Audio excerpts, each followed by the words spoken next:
2026 সালে Indian premier league আইপিএলের নিলাম থেকে বাংলাদেশি হিসেবে কেবল মুস্তাফিজুর রহমানই দল পেয়েছিলেন।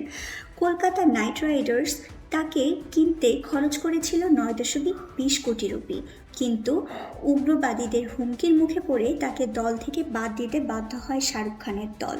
এরপরই এই সিদ্ধান্তের বিরুদ্ধে বাংলাদেশে উঠে সমালোচনার ঝড়। এমনকি একে কেন্দ্র করে তৈরি হওয়া বিতর্কের ভারত শ্রীলঙ্কার অনুষ্ঠিত হওয়া সর্বশেষ টি-20 বিশ্বকাপে অংশ নেননি বাংলাদেশ। সেই সময়ে অন্তর্বর্তীকালীন সরকার আইপিএলের সম্প্রচার বন্ধের নির্দেশনা জারি করে। এরপর জল গড়িয়েছে বহুদূর।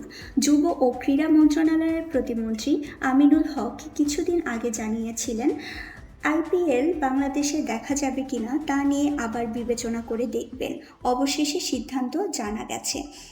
Defending champion Royal Challengers Bangalore আর সানরাইজার্স হায়দ্রাবাদের ম্যাচের মধ্যে দিয়ে শুরু হয়েছে আইপিএলের 18তম আসর। তথ্য ও সম্প্রচার মন্ত্রণালয়ের নতুন দায়িত্ব নেওয়া মন্ত্রী জাহির উদ্দিন স্বপন জানিয়েছেন, বাংলাদেশের আইপিএল সম্প্রচারে কোনো আইনি বাধা নেই। বাংলাদেশে কোনো টিভি চ্যানেল সম্প্রচারের জন্য এখনও আবেদন না করলেও জানা গেছে যে দেখাতে চাইলে কোনো বাধা দেওয়া হবে না।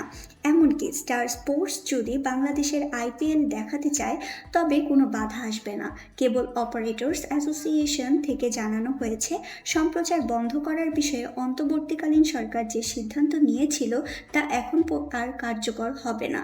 আইপিএলে ব্যাটে বলের ঝড় দেখার পথে এখন আর কোনো বাধা থাকলো না।